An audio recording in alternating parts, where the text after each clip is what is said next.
I'll give things another minute here and get folks logged in and we'll get started.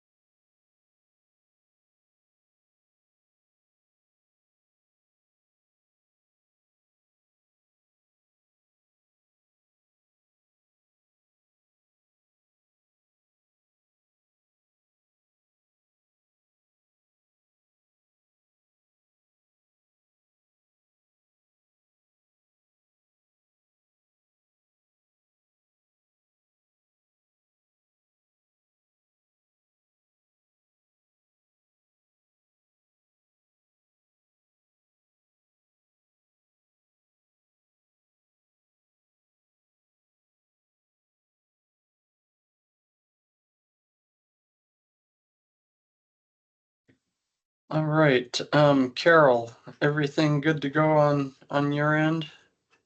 Yes, and it looks like we have everybody here. If you want to start with attendance, I can do that now. Yes, that'd be great. Uh, Chair Solomon, Here. Commissioner Auxier, Here. Commissioner Beach, Present. Vice Chair Bovett, Present. Commissioner Freeman, I'm here.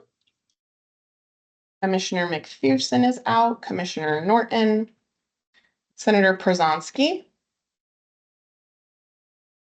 and Representative Lewis. Okay, All right, do we have anybody signed up for public comment today? I did not get any requests for public comment. All right, well, let's go ahead and get started. My name is Paul Solomon. I'm the chair of the commission. This is the July 31st meeting of the Criminal Justice Commission. Summer is quickly going by. And on the top of our agenda today is the Organized Retail Theft Grant. And I believe we're going to hear from Shelby. Are you available, Shelby? And ready? I am. Just one moment and I will pull up my presentation. Good afternoon, Chair Solomon and Commissioners. Good afternoon. Oh,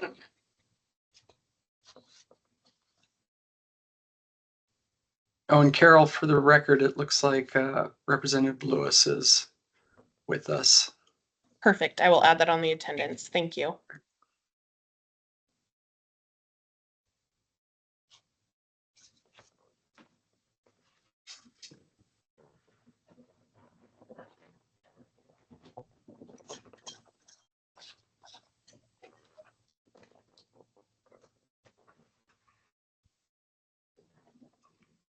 All right, we can see your slides. Perfect. Okay. So again, good afternoon, Chair Solomon and Commissioners. For the record, my name is Shelby Grauer and I am a grant coordinator here at CJC. Today, I'll be presenting the 2023-2025 Organized Retail Theft Grant Program applications, and I will be presenting the staff funding recommendations. As a reminder, Senate Bill 900 allocated a total of $5 million to the Organized Retail Theft Grant Program.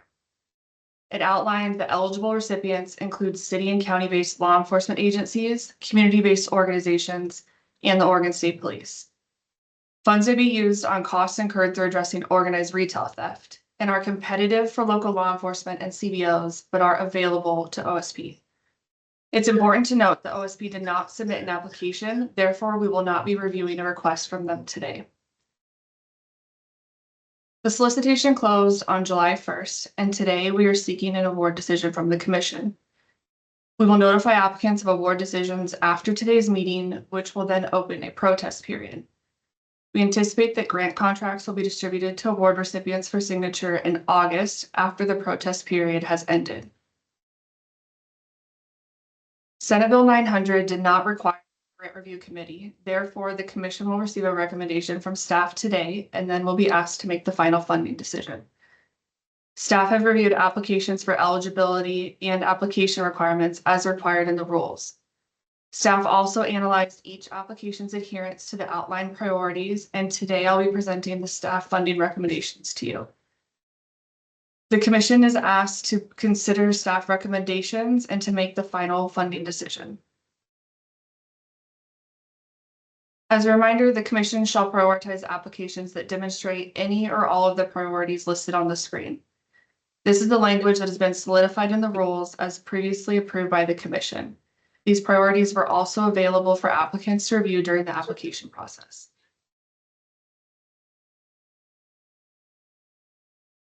Applications were also reviewed for their adherence to the application requirements as outlined in the rules and listed on this slide. Again, this is the language that was solidified in the rules as previously approved by the commission. This is an overview of all the applications we received. A total of 18 applications were submitted.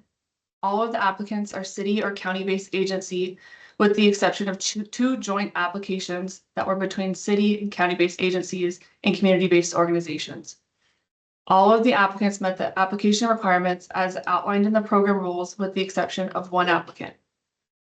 The total request was just over $5 million, and after reviewing each application, staff recommend funding a total of $4,816,308. It's important to note that some recommendations have been rounded for equal disbursements if the applicant is awarded funds. I'll be presenting the applications in alphabetical order with the exception of the applicant who did not meet the application requirements, who I'll be presenting at the end. Here's an example of how I will be presenting the information to you today. I will outline the proposal overview, the program type, the service area, the total funding request, and the funding recommendation. Some recommendations do include reductions due to unallowable requests. For example, drones are requested by several applicants but are unallowable. Each slide will also include a chart on the right that will list the priorities that the applicant met. I will also present a funding table for each applicant that will outline their funding request. This table lists the category on the left side and lists a corresponding list of items on the right side. Okay. So moving into our first applicant, we have the Albany Police Department. Their proposal overview is to increase the capability and capacity to collect, review, analyze, and manage digital evidence extracted from electronic devices to reduce the rising organized retail theft problem within their jurisdiction. They met 3 of the 5 priorities, including addressing fencing, addressing the underlying cause of retail theft, and collaborating with retailers and law enforcement. Staff recommendation is to award $54,842 to Albany, as outlined in this table. You'll see that most of their funding requests are in the equipment category, with some in training and travel, as well as admin.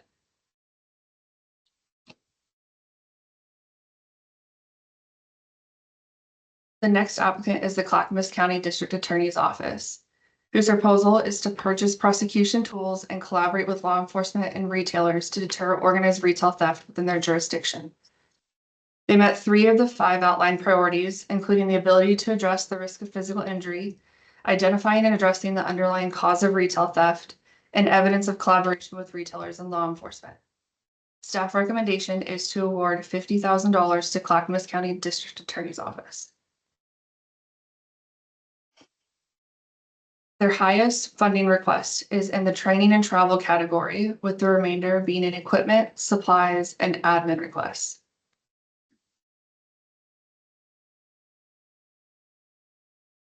The next applicant is the Clackamas County Sheriff's Office, whose proposal is to disrupt and dismantle fences by coordinating monthly retail missions with collaborative agencies and purchasing equipment to assist with investigations.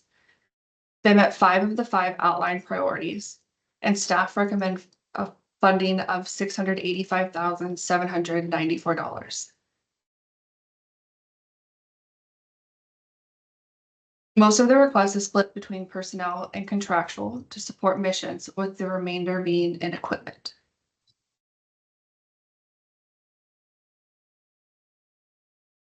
The next applicant is the Eagle Point Police Department, whose proposal is to purchase license plate readers that will aid in identifying individuals involved in organized retail theft. They met 4 of the 5 priorities, and the staff recommendation is to award $18,250 to the Eagle Point Police Department. Their request includes 5 license plate readers and the associated implementation fees for those license plate readers.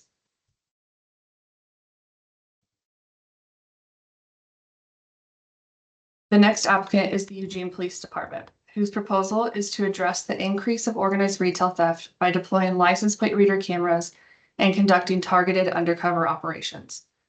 They met 4 of the 5 priorities, and the staff recommendation is to award $391,264 to the Eugene Police Department. Eugene's request is primarily for license plate readers and cameras, with the remainder being personnel and admin.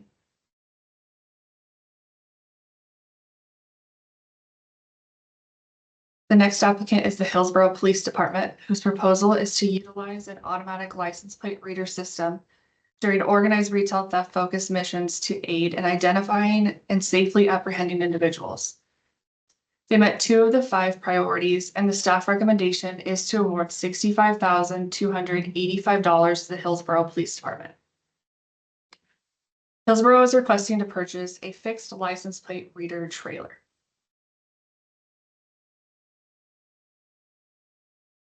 The next applicant is the Kaiser Police Department, whose proposal is to conduct organized retail theft saturation operations that include the use of surveillance equipment and vehicles.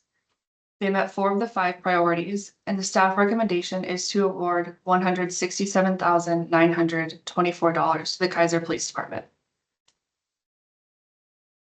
Kaiser's request includes the purchase of 2 vehicles, personnel expenses, and various electronic supplies as listed.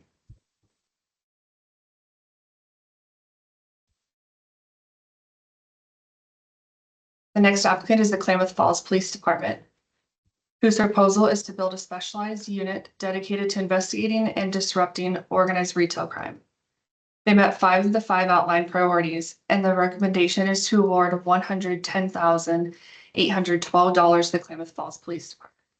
The recommendation does include a reduction of $159,000 from their original request due to the unallowable request of drones, drone training courses and travel expenses, and supplies for drones.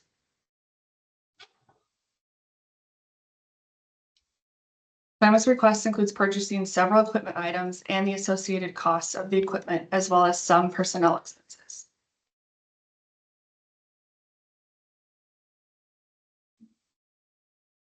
The next applicant is the Lincoln City Police Department, whose proposal is to engage in proactive efforts in partnership with retailers to investigate, disrupt, deter, and reduce organized retail crime.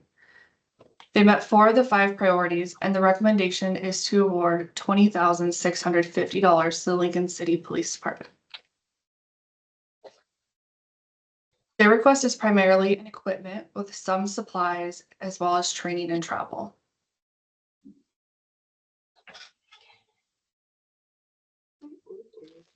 The next applicant is the Medford Police Department, whose proposal is to conduct monthly organized retail theft focused enforcement operations. They met 4 of the 5 priorities, and the staff recommendation is to award $48,867 to the Medford Police Department. Medford's request is for overtime for 6 patrol officers.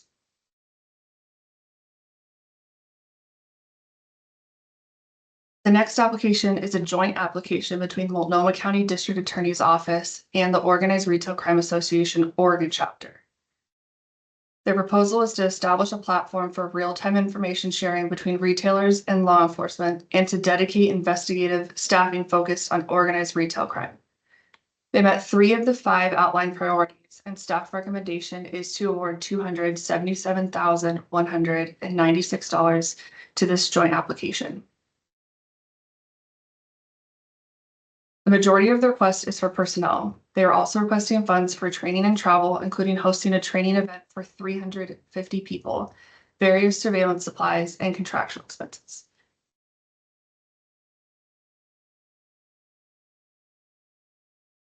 The next applicant is the Portland Police Bureau, whose proposal is to conduct 3 retail theft-focused missions a month by deploying officers to high theft areas identified through crime data analysis. They met 4 of the 5 priorities, and the staff recommendation is to award $474,244 to the Portland Police Bureau. Portland Police is requesting overtime for organized retail theft-focused missions. The next applicant is the Salem Police Department, whose proposal is to partner the purchase of specialized equipment, training, and software licensing with conducting specialized investigations to reduce the impact of organized retail theft. They met 5 of the 5 priorities, and the staff recommendation is to award $99,356 to the Salem Police Department. Salem is primarily asking for funding for equipment, including 23 license plate readers and the remainder being personnel.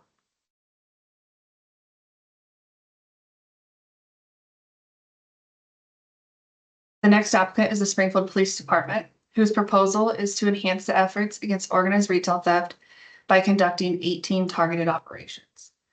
They met 5 of the 5 priorities, and their recommendation is to award $586,850 to the Springfield Police Department.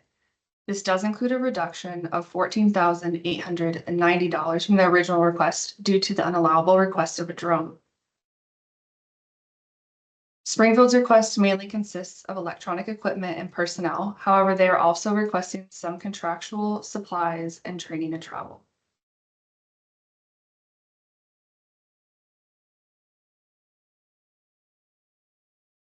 The next applicant is the Talent Police Department, whose proposal is to reduce organized retail theft within their jurisdiction by purchasing advanced surveillance tools that will enhance investigative capabilities and allow data sharing with collaborative agencies. They met 5 of the 5 outlined priorities, and the staff recommendation is to award $12,000 to the Talent Police Department. They're requesting 4 automatic license plate reader cameras.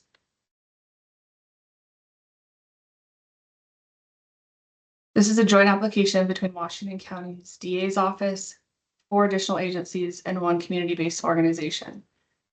It is made up of Beaverton Police Department, Hillsborough Police Department, Tigard Police Department, Washington County Sheriff's Office, and Oracle Ore's West Side chapter.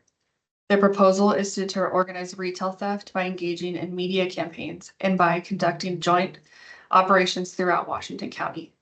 They met 5 of the 5 priorities, and staff recommendation is to award $1,545,487 to the Washington County Interagency Task Force. Most of the request is in the contractual category to support the costs associated with monthly operations and advertising, with the remainder being in equipment, supplies, and training and travel.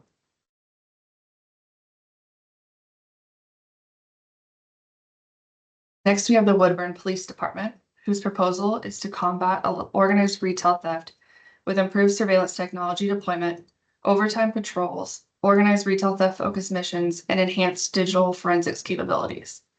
They met 3 of the 5 priorities, and the recommendation is to award $186,610 to the Woodburn Police Department.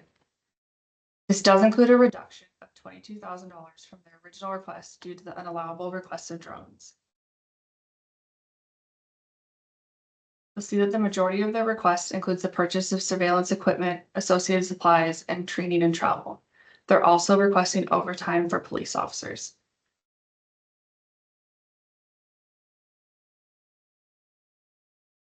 The final applicant that we'll go over is the Deschutes County District Attorney's Office. Their proposal is to build relationships with local retailers that will lead to data sharing agreements and to organize training opportunities that will aid in the development of the Bend Organized Retail Theft Plan. They met 3 of the 5 outlined priorities. However, they missed the application requirement of demonstrating coordination between retailers.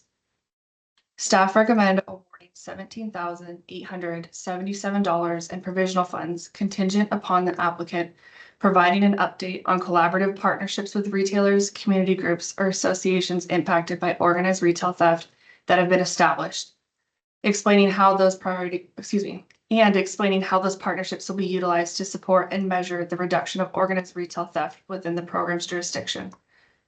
If approved for provisional funding, the applicant will be eligible to apply for the remaining portion of their funds in January of 2025. The staff recommendation includes funding a portion of the program manager at a reduced rate that is equal to the provisional contract period. Funding the requested housing and facilities as well as supplies, as those are both needed to host the meetings they are requesting. And finally, funding the training and travel requested to travel to other counties to learn about their retail theft programs. The remaining funds available for request in January would be the remainder of their personnel as well as the training and travel request. So that concludes the application review by applicant. Here's a summary of staff recommendations that I presented to you today. Chair Solomon, I'm happy to take any questions that there may be, and I also have motion language prepared if you would like to use it. Great. Well, before we go there, I'll open it up. First, a quick comment. I am really pleasantly surprised that the funds requested are within the amount of money that we have, which is, not usually the case. Looks like we can pretty much fund all of these requests without having to reduce anybody's because there's not enough money. I do have a question though about, the number of requests that came in for drones. I'm assuming that was listed in the solicitation as an unallowable cost, but I want to clarify that. Did that actually occur? It was not listed within the solicitation. However, we did seek information from the governor's office regarding if drones were allowable and were advised that we did not have the capacity to monitor the reporting requirements that are required with drones. Okay. All right. Commissioners, questions, comments?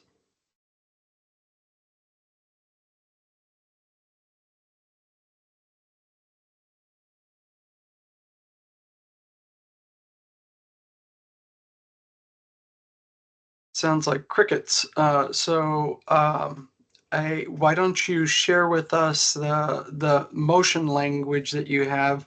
I suspect that we'll have a number of abstentions from commissioners in various counties where there are applicants applying.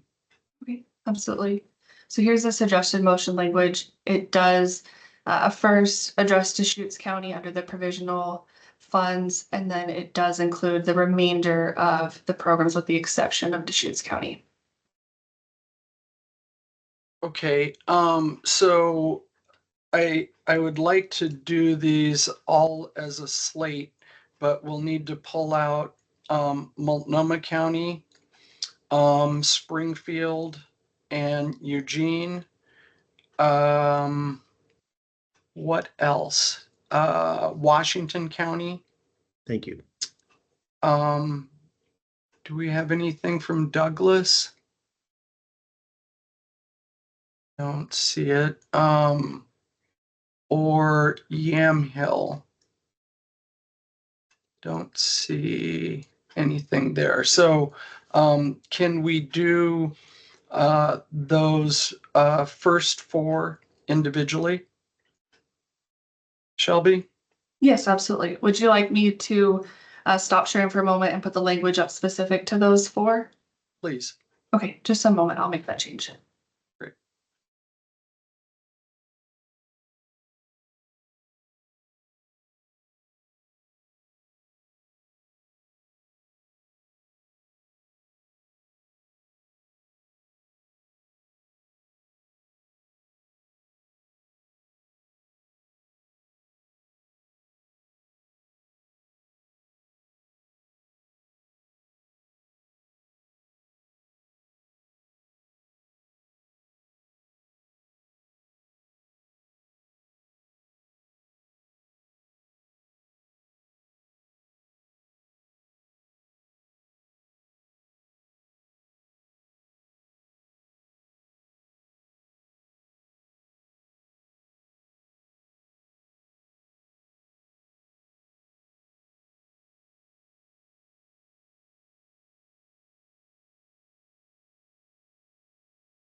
Just one moment and I will share this again.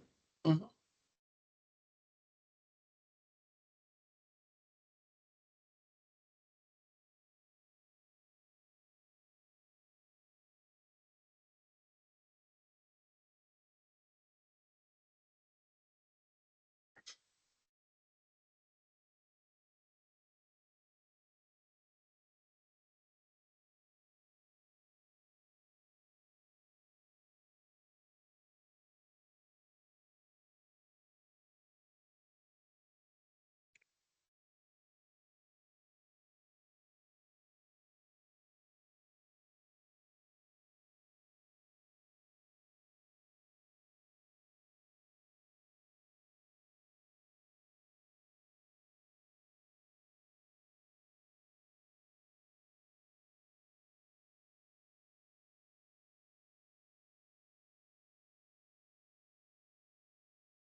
Okay. Okay, great. Let's start with Deschutes County. Um, if there is no further discussion, is there someone willing to make a motion to approve provisional award for Deschutes County with additional funding contingent upon the applicant successfully meeting the set conditions as recommended by staff? So moved. And who made that? I didn't see. Vice Chair Bovet. Okay, great. Is there? Freeman, I'll second that. Okay, great. We have a motion made by Vice Chair Bovet, seconded by Commissioner Freeman. Would you please take the roll? I'm not sure. Are you doing roll, Shelby, or will Carol do that? If I'm Carol happy is to do that. Okay, great. Thanks, Carol. Chair Solomon, Yes. Commissioner Auxier, Yes. Commissioner Beach, Yes. Vice Chair Bovet, Yes. Commissioner Freeman, Yes. and then it passes. Great. Next up is approval of staff recommendation for the organized retail theft grant program, with the exceptions of all of the counties, with the exception of Deschutes County, Multnomah County District Attorney's Office, Springfield Police Department, Eugene Police Department, and the Washington County Interagency Task Force. Someone make that motion. Vice Chair Bovet again. I'll also move. Great. This is Freeman, I'll second. Great. Motion made by Vice Chair Bovet, seconded by Commissioner Freeman. Roll call, please. Chair Solomon, Yes. Commissioner Auxier, Yes. Commissioner Beach, Yes. Vice Chair Bovet, Yes. Commissioner Freeman, Yes. and it passes. Wonderful. All right. Next up, would someone be willing to make a motion to approve the staff funding recommendation for the Multnomah County District Attorney's Office? Vice Chair Bovet again. I'll also move. You keep reading the motion, so it's making Yeah. it really easy, Mr. Chair. Thank you. Yeah, I know. This is, yeah. I'm taking your job away from you. And I'll second that, Commissioner Beach. All right. We have a motion made by Vice Chair Bovet, seconded by Commissioner Beach. Roll call, please, Carol. Chair Solomon, Yes. Commissioner Auxier, Abstain. Commissioner Beach, Yes. Vice Chair Bovet, Yes. and Commissioner Freeman. Yes. Then it passes. All right. Would someone make a motion to approve the staff funding recommendations for the Springfield Police Department? And, well, I was going to do Springfield and Eugene together. Can we do that? I'll do that, and I'll actually read it out because I know you need Great. to abstain. So Yep. I would move to approve the staff funding recommendations for the Springfield Police Department and the Eugene Police Department. Is there a second? I will Freeman, I'll second second. that. Ooh. Boy, that was close. I think Commissioner Auxier beat you by a hair. So, I'm fine to withdraw. okay, great. We have a motion from Vice Chair Bovet, seconded by Commissioner Auxier. Carol, roll call, please. Chair Solomon, Abstain. Commissioner Auxier, Yes. Commissioner Beach, Yes. Vice Chair Bovet, Yes. Commissioner Freeman, Yes. and then it passes. Wonderful. And then finally, if someone would make the final motion to approve staff funding recommendations for the Washington County Interagency Task Force. So moved. Commissioner Beach? Is there a second?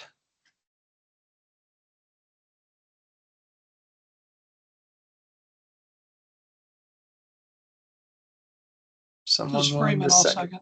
Great, thank you. We have a motion made by Commissioner Beach, seconded by Commissioner Freeman. Roll call, please, Carol. Chair Solomon, Yes. Commissioner Auxier, Yes. Commissioner Beach, Yes. Vice Chair Bovet, Abstain. Commissioner Freeman, Yes. then it passes. Great. Well, Shelby, thank you for the concise presentation. It felt like the appropriate level of detail for a lot of different departments that we're applying. So thank you for walking us through that. Thank you. All right. Let me get back to the agenda. And next up, I believe, we have the Burn State Crisis Intervention Program update from Lindsay. Good afternoon. Just give me a moment to pull it up and I'll be ready. Okay.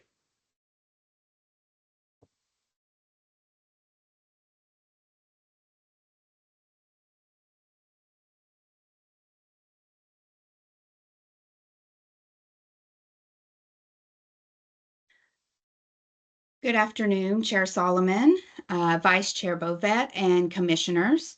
I am Lindsay Andrus, a grant coordinator at CJC, and today I'm going to be providing you all with an update on the Burn State Crisis Intervention Program. President Biden signed the Bipartisan Safer Communities Act in June 2022 with the focus to reduce gun violence, save lives, and work toward keeping guns out of dangerous hands. In signing the bill into law, the president noted that the historical act invests in anti-violence programs that work directly with the people who are most likely to commit these crimes or become victims of gun crimes. $3.1 million was allocated to Oregon for the combined 22-23. Another $1.7 million was allocated for the years 2024, 2025, and 2026, with possibility of renewal. Those who are eligible to apply for funding include state agencies, local government entities, federally recognized tribal governments, and community-based organizations. The SCIP Advisory Board consists of 23 representatives who have diverse perspectives on gun violence. This includes individuals experiencing its impacts, professionals working to prevent gun violence, and officials who are responsible for holding the individuals responsible. The advisory board meetings are held every 4 to 6 weeks as needed, and they are accessible to the public. Decisions are made via consensus, and the main role of the advisory board is to set funding priorities, review funding requests, and make recommendations for funding. BJA does have the final approval. CJC serves as the facilitating support for the board.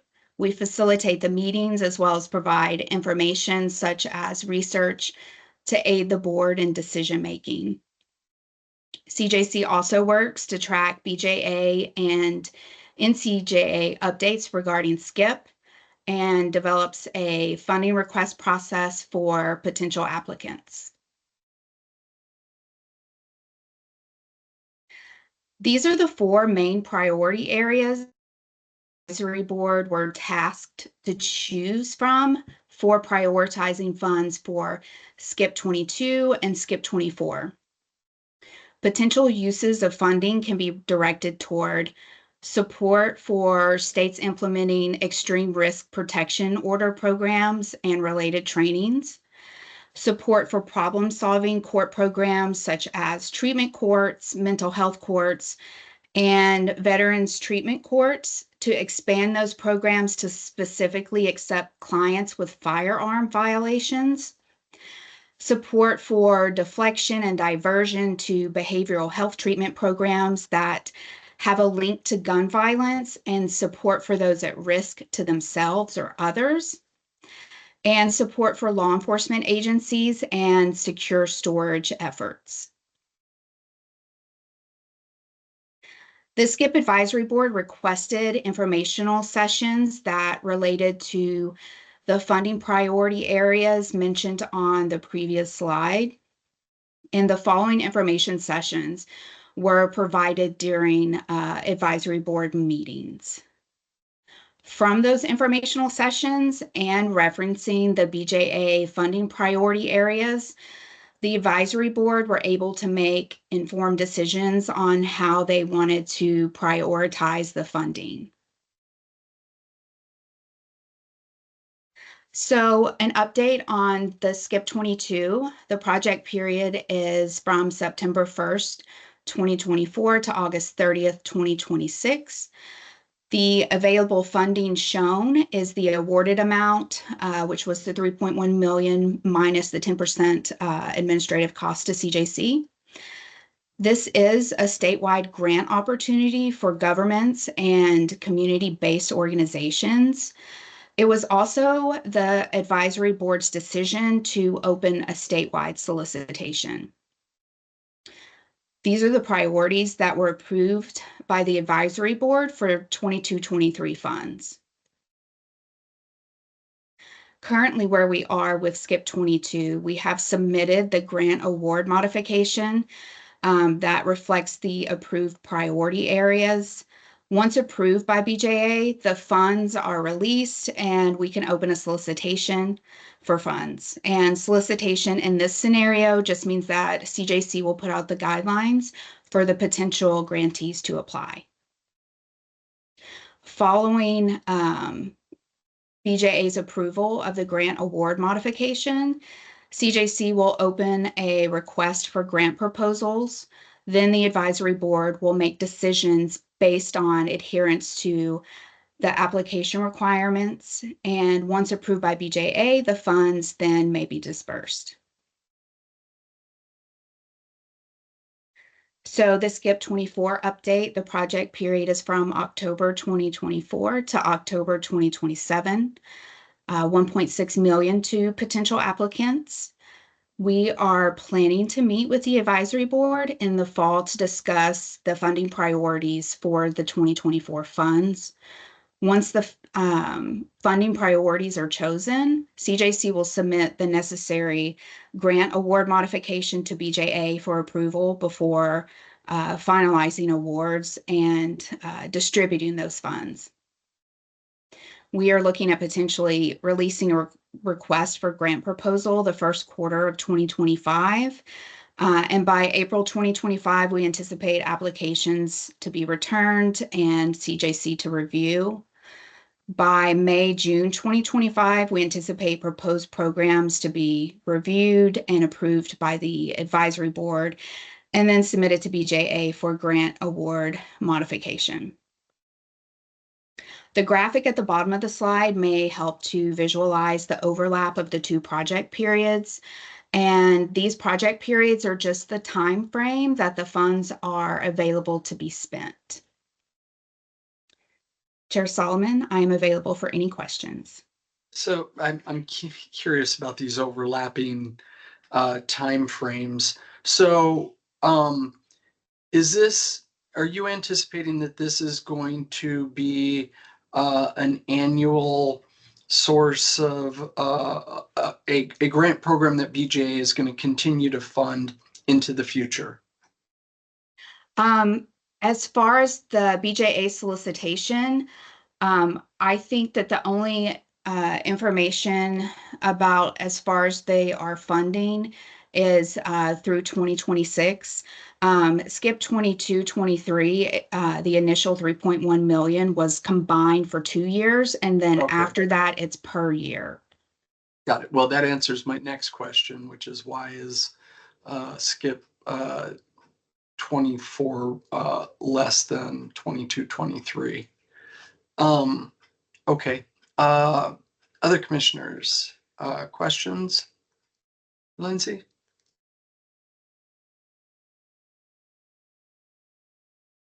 And can you remind me again what you said about the solicitation process? When will that be released?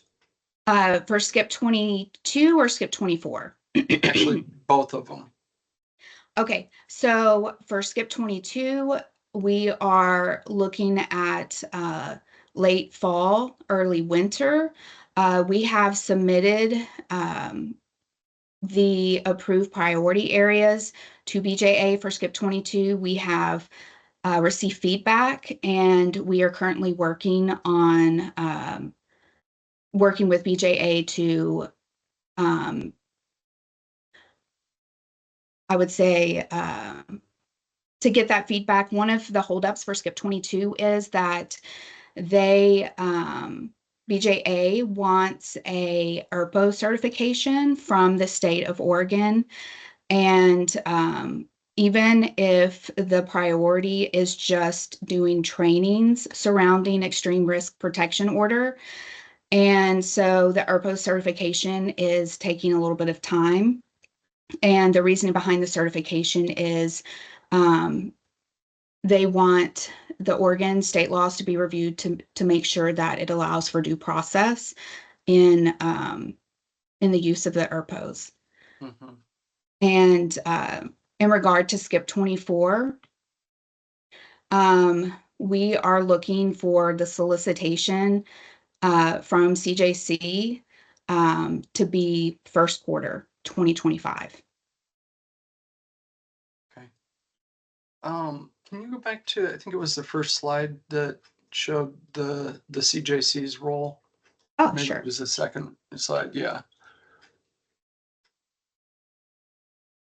So what is the advisory board's role in, or do they have a role in reviewing solicitations, or will that be done by the commission solely? Or is there a So grant review committee?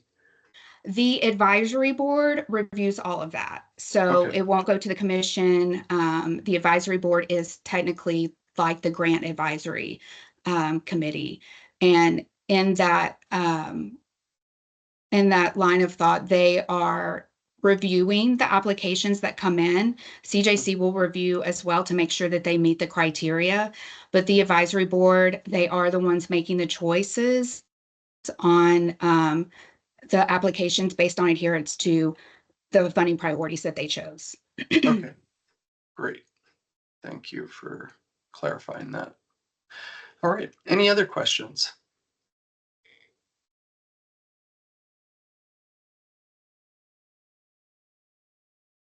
Well, thank you for that update, Lindsay. Thank you. Great. Casey, I think we're going to hear about deflection. You sure are. Let me get my PowerPoint up. Great.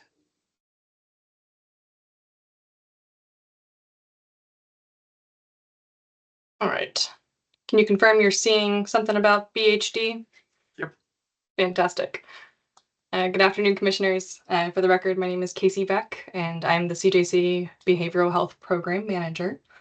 Today, I have a semi-brief update for you all on Oregon's Behavioral Health Deflection Grant Program. We're calling it the July update because there was a lot that happened in July.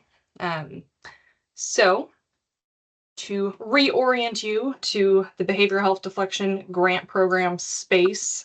We're calling it BHD because it's kind of a mouthful. But this is the overall funding breakdown.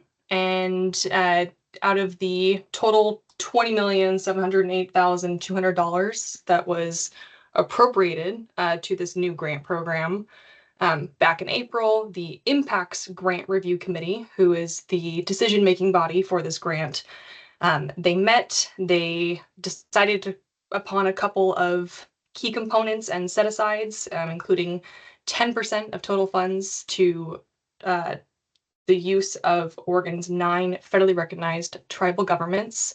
That amount's listed here, $2,070,819. $150,000 set aside for evaluation purposes. This is actually in addition to some other evaluative efforts that we have going on in terms of a best practices report, ongoing support from Oregon Health and Science University, Portland State University School of Public Health, as well as the OHSU Center for Health Systems Effectiveness. So lots of evaluative efforts, but small little set aside for that here. And then you'll see the large, yes. Can I ask a question? Where is the funding coming from for all of the other evaluation? House Bill efforts? 5204. Okay. Yep. So it just wasn't like, this was like, hey, for all the grant programs, this is the amount. And if you want GRC, you could set aside more for evaluation. And at the time it was like, we need to get most of this funding to counties and tribes. So we'll set aside this small bit here, knowing that the rest is taken care of for now, and we'll revisit should, and I guess when, the legislature decide to appropriate more funding to this program in the future.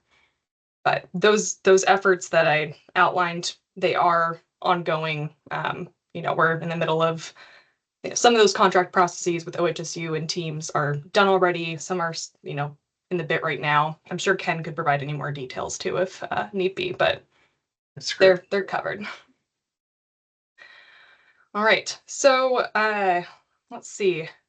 Last time you all probably received an update. We had kind of gone through this early adopter process, and as part of that House Bill 5204, you may remember there was a list of 23 counties that had expressed interest in maybe getting something set up in deflection land someday. Those 23 counties, the CJC was, absolutely obligated to offer an early adopter opportunity to access 50% of their formula funding allocation early, within 60 days of the bill's passage. We did that. We made it through. There were a total of, let's see, gosh, I'm spacing right now, but I think it was 20 total applicants for that, and then 19 programs are presented because Hood River and Wasco County joined forces as a consortium. All that to kind of give you an idea of where we've been to get you to where we're at today. This is that per county allocation funding table that we have been implementing since the April 2nd date when the GRC met. It lists the formula funding amounts, the total formula funding amounts available to counties that would be, basically using a calculation through OHA's Oversight and Accountability Council, who establishes burn funding. That was called out in the bill that we had to use that formula. So that's what's here. And this totals that $18 million and change, allocation that you saw on that previous breakdown slide.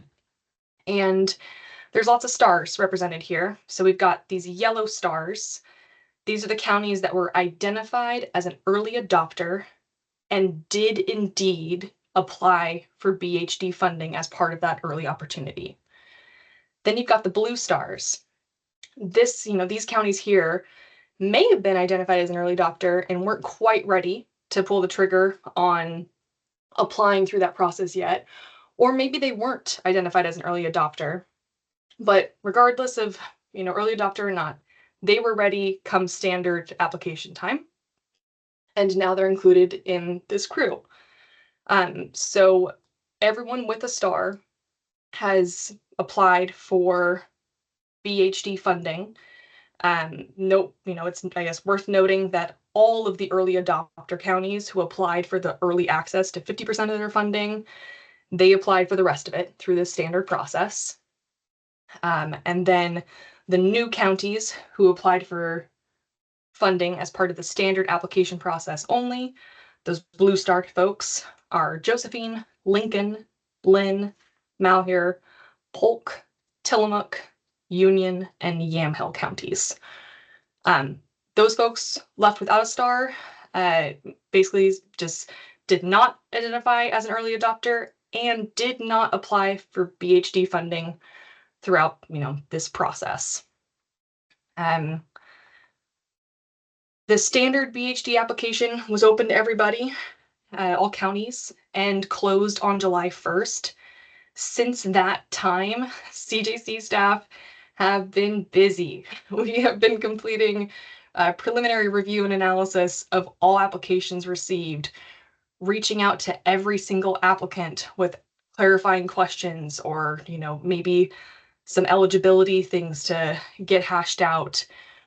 We created a high-level summary document to share with the governor and with you all commissioners. We were attending regional technical assistance BHD workshops held across the state. We've been providing updates, to interested parties, et cetera, et cetera. I could spend probably 2 hours talking to you about all the stuff we've done in this last month. But we don't have time for that. So I wanted to provide a high-level overview of kind of what we've gleaned so far from these applications, with the biggest grain of salt that all of this is subject to change. Deflection is brand new to Oregon. People are still figuring it out.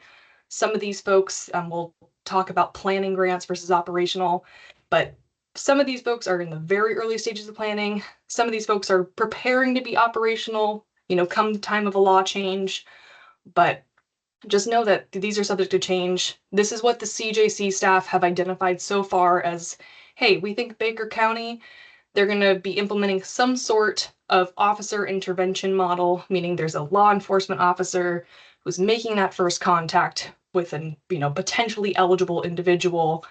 And, they may be holding charges in abeyance, they may not. Folks that may not be holding charges in abeyance, if they're not part of their current plan, are noted here with an asterisk by that first X. Everyone else, it's kind of, they may be holding charges in abeyance. You'll see that 26 of the 28 total applicants have plans to implement some sort of officer intervention model. It's worth noting too, Marion County has been doing this since 2018. So their plan is, it's a proposed plan, but they're operational. They're, fully fledged in doing so. That second column is mobile crisis and crisis response team. So those counties have identified a plan or maybe even an already in existence crisis team of sorts, a multidisciplinary team of folks to respond to crisis events. Think of a team that would go out maybe in partnership with law enforcement or in lieu of law enforcement.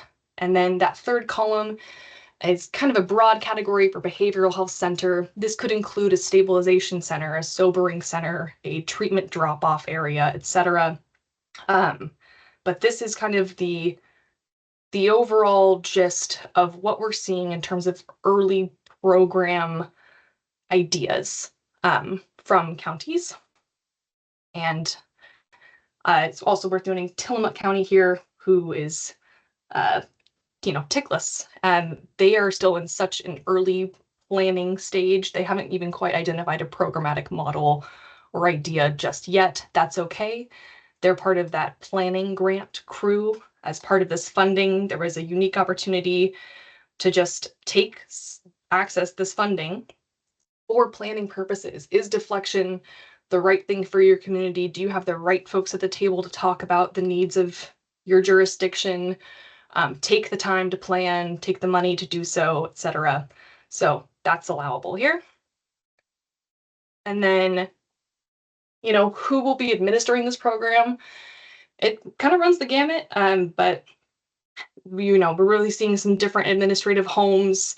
With a heavy focus of officer intervention deflection models, those 26 folks, you'll see that the majority of programs are going to be housed within criminal justice agencies, organizations, your sheriff's office, your DA's office, community corrections, etc. 26 of 28 applicants will rely on deflection funds to support that program coordinator position. And then in terms of when will programs become operational, again, you know, with a big grain of salt of this is subject to change. These are the hopes and dreams of these counties right now, their good intentions and their plans. Approximately 60% of applicants intend to have something operational stood up, even if it's just a small component of their program, on or around the effective date of the new PCSU misdemeanor, September 1st, 2024. So that's kind of that middle gray row that starts off with Baker and Clackamas. And then 8 counties have requested planning grants with estimated implementation, you know, in January or after January of 2025. And that's that last row there. And thought it might be worth noting who might be eligible. Again, this is subject to change, but you know, we've got a couple of folks who are doing PCSU, PCS only. 8 counties specifically define their population as only individuals who are suspected of or charged with standalone PCS or PCSU charge. Then we've got kind of PCS with conditions. 9 counties are defining their eligible populations, you know, as above, but maybe along with other eligibility criteria or exclusion criteria. So maybe their individual, you know, they can't be on supervision, no other pending charges, prior convictions, domestic violence, no prior convictions with delivery or manufacture of controlled substances. Maybe they have to reside in the county. It's not in all of this stuff, but these are the ones we picked to explain what some of this exclusionary criteria could be. And then PCS and other crimes, 9 counties will include individuals suspected of or charged with other crimes. So maybe it's PCSU and loitering or misdemeanor property destruction, some quality of life crimes like trespassing, prostitution, etc. And then, you know, another quick idea of what's success looking like so far. This was a question that we asked in the application. And it's really, I mean, most people did say this first bullet. It's going to be client and situation specific. That was a big clarifying point for CJC staff of what does that mean or what could that mean? We'd love to know more information. So the more information we received is like, oh yeah, that maybe that person has to be engaged with a program for 60 to 90 days. Maybe they have to access or like show some sort of participation within 2 weeks of receiving that referral. Maybe it's going to be the case manager or the peer support person that's assigned to them that's monitoring and providing reports elsewhere that this person's engaged. You know, maybe it's an online or in-person counseling program, etc. So those are all listed here. There's more, but a lot of these are still being refined, and I highly anticipate them to change over time just because we're all kind of in the same boat figuring this out together. In terms of where we're at, blue timeline on the bottom is the standard BHD process timeline. The yellow one up there was the early adopter timeline, but so let's focus on the blue. We are the last day of July. We made it through July. And August 1st, tomorrow, the Grant Review Committee for Impacts is meeting to review these applications and make these award decisions. That will kick off our protest period. And if, you know, we don't receive any protests and all things go smoothly with, you know, the processes that we've got, our contracting period should kick off before the end of August with the goal of getting money out by September 30th. You know, some of these counties already have access to their 50% funding as those early adopters, as I mentioned. The rest of these folks their project period would have started July 1st. So when they get their funding, they are absolutely okay to backdate it to July 1st for any, funds spent in this time. Those early adopters could backdate as early as April 1st, and they're aware of that. But that's kind of the gist here. The last little slide I have for you is regarding next steps. First and foremost, tribal consultations ongoing. Obviously, any funding like this is set aside for tribes. It was a critical event that was triggered. And so as required by House Bill 4002, I mentioned earlier, the GRC met, decided 10% of total funds. That amount's listed here, $2,070,819 set aside for the use of tribes. The CJC, Ken and I actually engaged in our first collective consultation. That means that all of Oregon's 9 federally recognized tribal governments were invited. There were 5 that were represented at that meeting. And that happened yesterday, July 30th. We don't have our notes polished for that just yet. It's not a recorded meeting. It's a pretty formal process. But when we get those notes ready to share, we're happy to share them with you, commissioners. It might be, worth hearing or reviewing what tribal input is, but tribal input is not over. We also have upcoming individual consultations.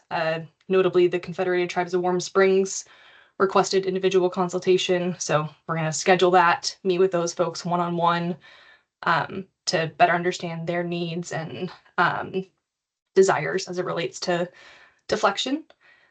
And then, as I mentioned, the GRC meets tomorrow to review these applications, make award decisions, and there will be updates to come. But that was a lot of information in a short amount of time, and thanks for sticking with me. But are there any questions for me?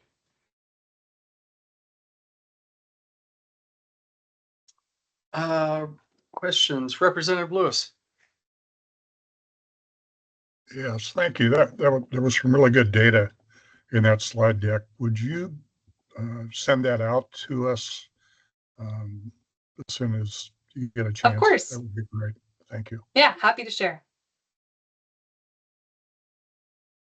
Other questions?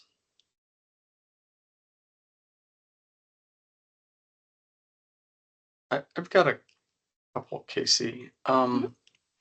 So with the tribes, given that consultation is still ongoing, I'm anticipating that we're going to have 2 different timelines for the release of funds and the whole process with the tribes.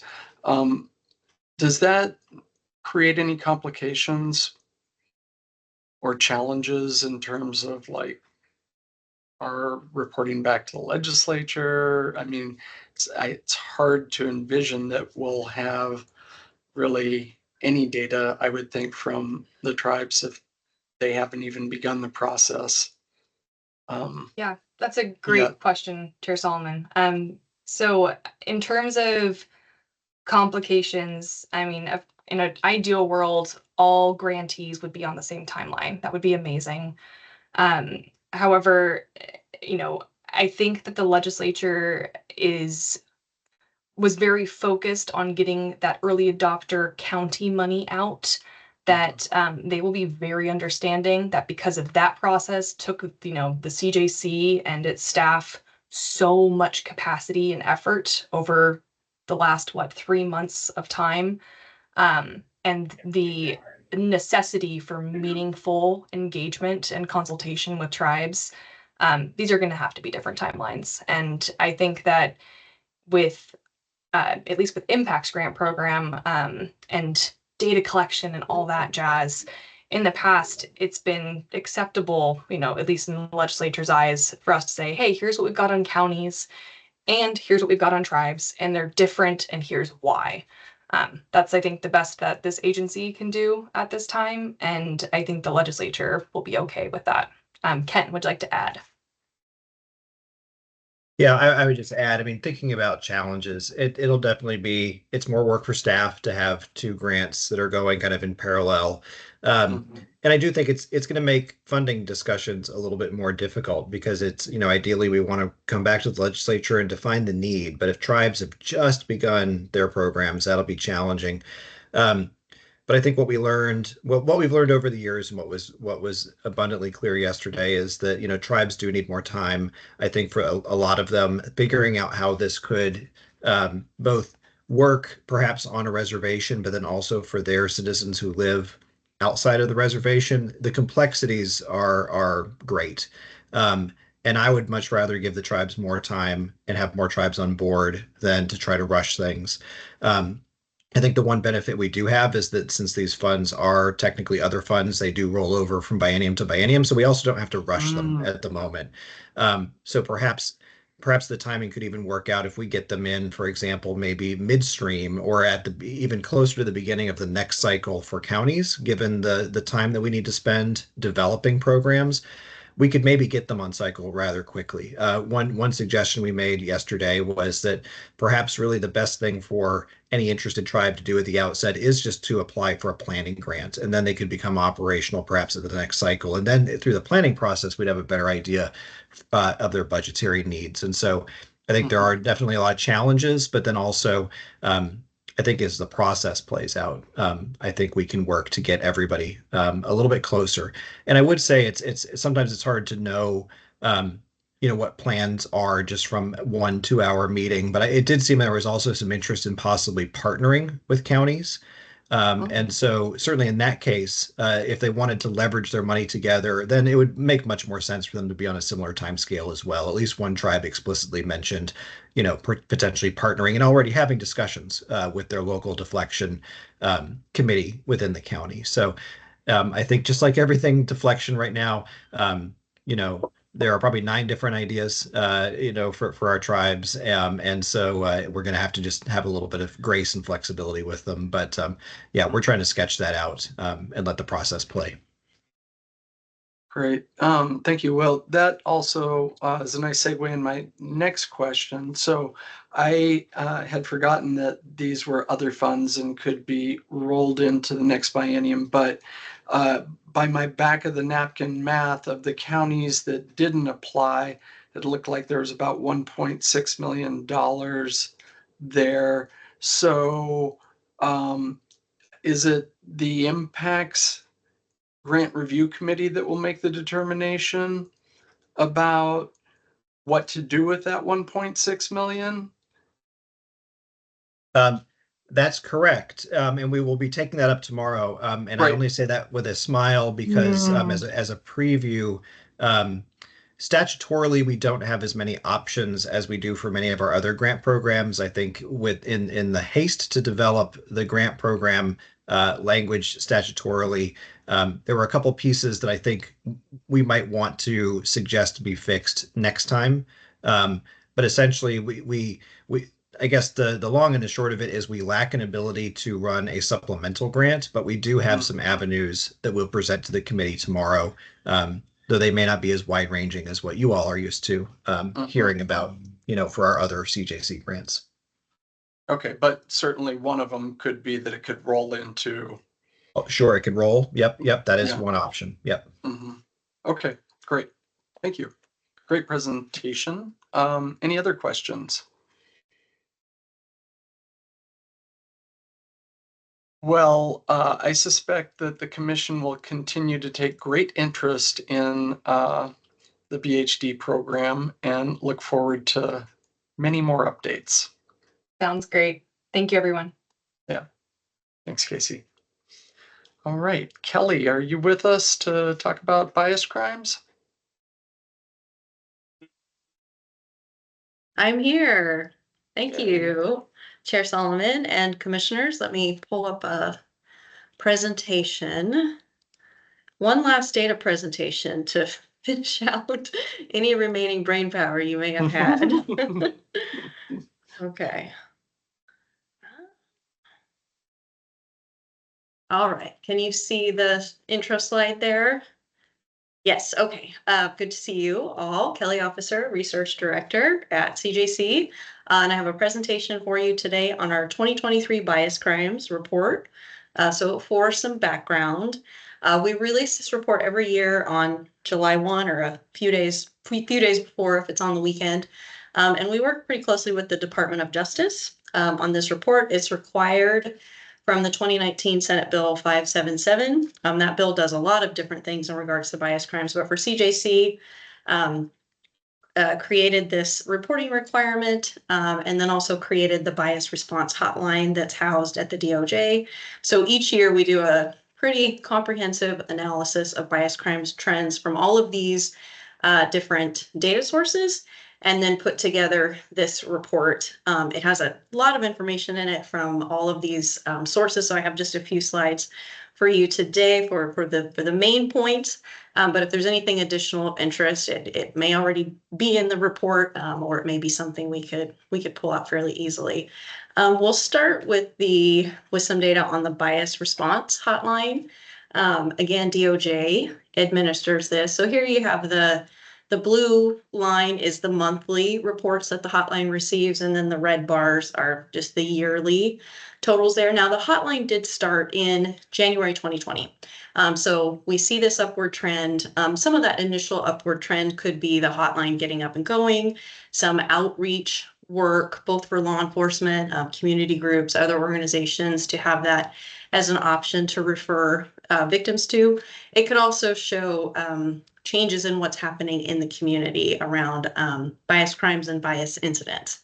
So you can see there from 2021 to 2022, that yearly total did increase by 72%. And then from 2022 to 2023 increased by another 25%. So we continue to see the upward trend in reports to the hotline. Now these are calls to the hotline. And when we think about, well, what is the actual rate of this happening in Oregon, that's of course an estimate, right? If a crime is not reported to law enforcement, and if folks are not comfortable reporting to the hotline, then this is a pretty challenging underlying estimate. But we do have a couple sources. So one is a national estimate. The National Crime Victimization Survey has an estimate of individuals ages 12 or older that are victims of bias crimes annually. And for the 4-year period, 2015 to 2019, that's 1 in 1,000 is that estimate. And then the 2021 Oregon Crime Victimization Survey has an estimate of bias incidents, and that's just under 8% of Oregonians annually. So the information we have in the hotline is a subset of all actual events that are happening. But we do have, the data and trends from the hotline to see how things are changing by county and bias motivation reports and other factors as well. So for an example, this slide shows the variation at the county level for hotline reports. That map shows the 2023 yearly counts. And then the table here just shows the changes from 2022 to 2023. Now, this is not every county, but just to show that there is variation across county in the volume of reporting to the hotline. So you can see there for Lane County had a pretty stark increase at 277%. Now, some of this could have been increased outreach from law enforcement, other community groups. The city of Eugene does a lot of work around this, but can also be an increase in what is actually happening in the community. And then conversely, there are some larger counties in Oregon that show a decrease in that time period as well. So there's going to be variations by county and other factors. Next up, we show here the reporting of victims who've been victims, reporting for folks who've been victims of bias crimes, the red bars, and then those who have been the victim of a bias incident. And then finally, the other reports there in the blue bars. So those other reports are where the bias criteria is not met, or it's bias against a non-protected class, repeat calls, or other circumstances there. So you can see over the 4 years of reporting, the number of bias incidents continues to increase in that time and is fairly consistent at around 59%. of reports to the hotline. The reported biased crimes to the hotline did decrease slightly from 2022 to 2023, but this should be taken with caution due to the increase in repeat calls and some spam activity to the hotline. Next, we have some information of the bias motivation. So this is reported this is as the victim reports it to the hotline. And so for the 4 years of data, by far the most common bias motivation that's reported is anti-race. And within that, the most common is anti-Black or African-American, and then followed by anti-color. So most categories have seen year-over-year increases. From 2022 to 2023, there was a decrease in reporting for race, national origin, and disability. But two of the larger categories that show increases at that time are those for gender identity and religion. So the chart there shows those year-over-year increases. Anti-Jewish targeting increased 144% in that time, and anti-Muslim increased 263%. Now for advocates and service providers that work specifically in these areas, they would tell you that they would have expected that would not be a surprise given the Israel-Hamas war that started. And so we do see that, things that are happening in other parts of the world or national trends will carry through in Oregon for bias crimes and bias incidents. Next, we have a comparison of reports to the hotline compared to reports that law enforcement receives. This is the reported crime data has a specific bias crime reporting element there. So we do see a gap in reports to the hotline compared to reports that law enforcement receives.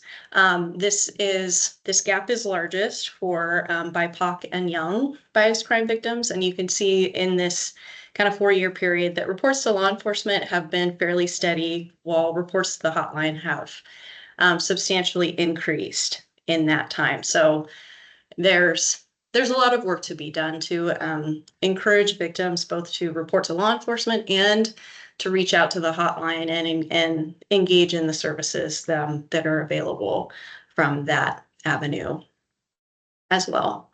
For more detail on that, this shows on the left is the reports at the bias motivation level to the hotline, and then on the right, what is reported to law enforcement. So you can see we see it's lower for law enforcement, and that's consistent across the different bias motivation categories there as well.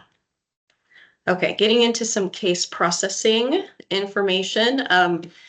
Senate Bill 577 did create a way to collect data from county DA's offices, and we have more detail on some prosecution information, and then the case processing information for cases that are filed with a bias crime charge.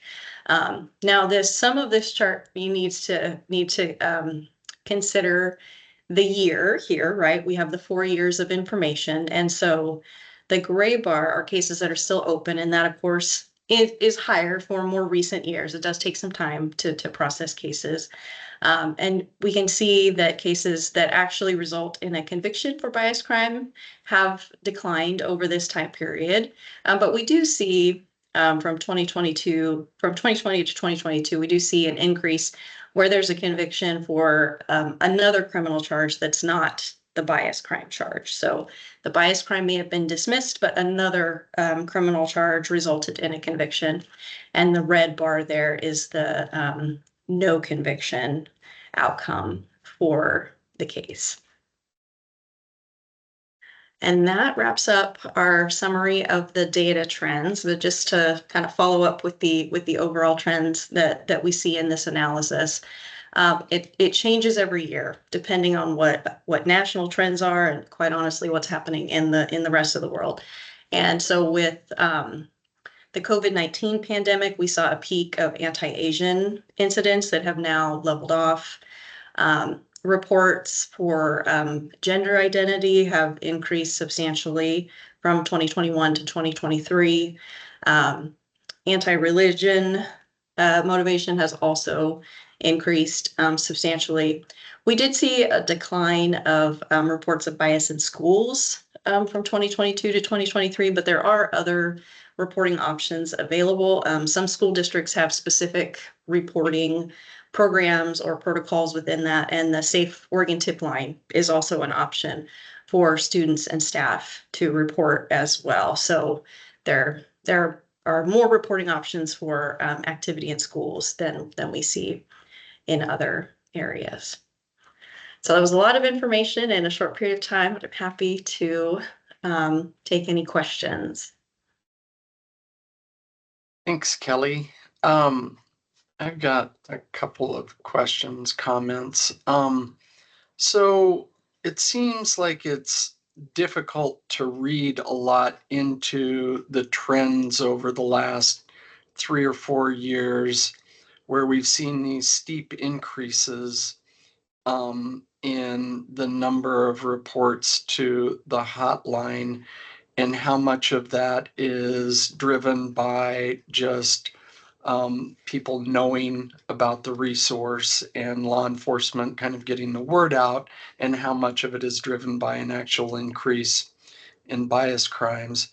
Is there a certain point you think we'll reach where it's been around long enough that we can say, okay, people know about it from kind of this point forward, the trend should reflect actual behavior? Mm-hmm. That is a really good question. And I think had COVID not happened and some of the other major shifts in the world not happened, we might have a better sense of that. You know, the hotline started in January 2020.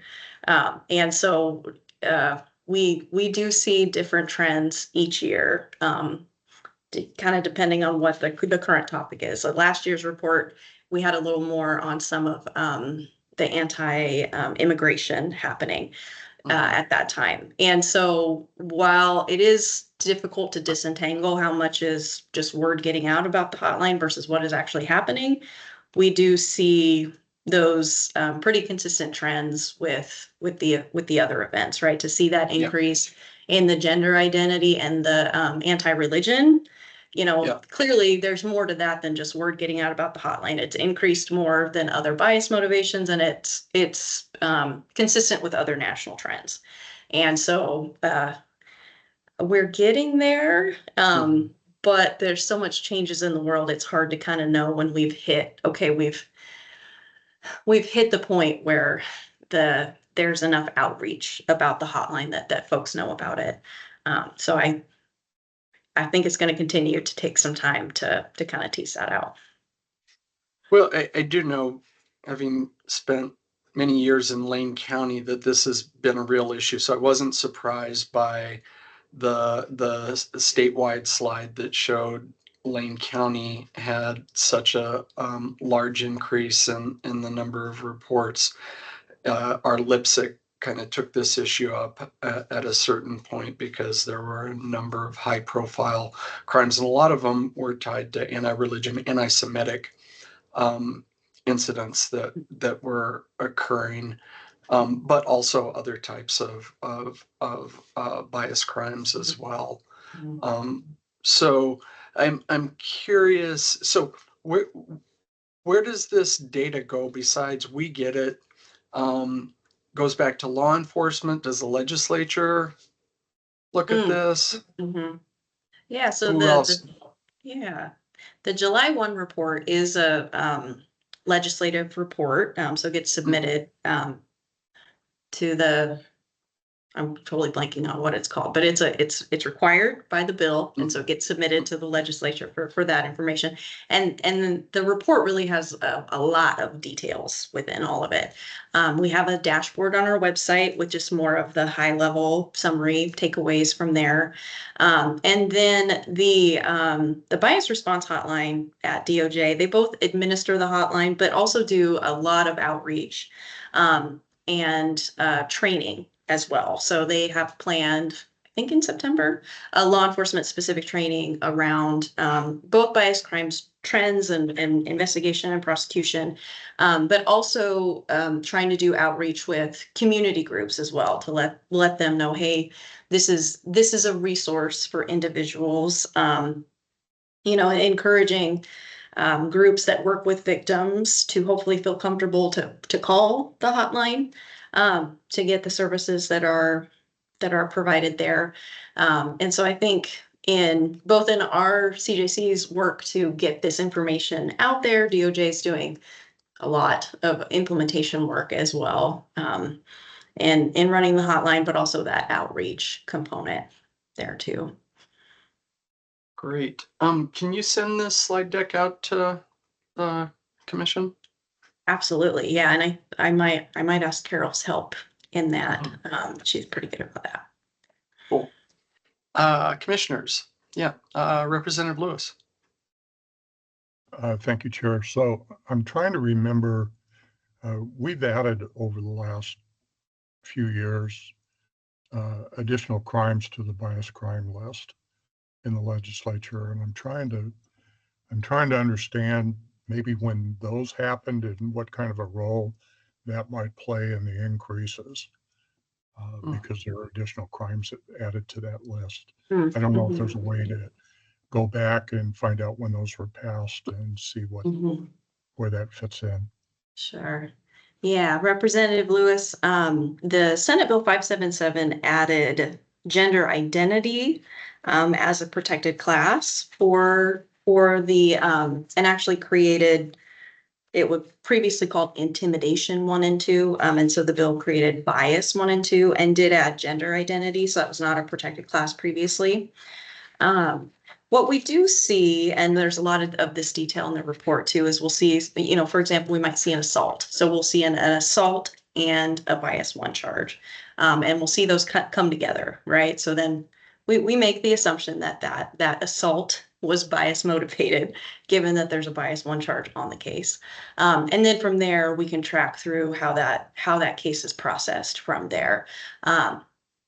It can be a windy path sometimes, but if that bias 1 is dismissed, that was probably part of the negotiation of that case, right? The bias 1 is dismissed, but then the assault is convicted and sentenced from there. Or perhaps both are convicted. It can happen where both are dismissed too. So we do have the ability to see a lot of those details in the information coming through there, and have seen, if we go back, let's say we go back to 2013, we definitely see the increase in cases filed that include a charge for bias 1 and bias 2. So some of that is the law changes in Senate Bill 577.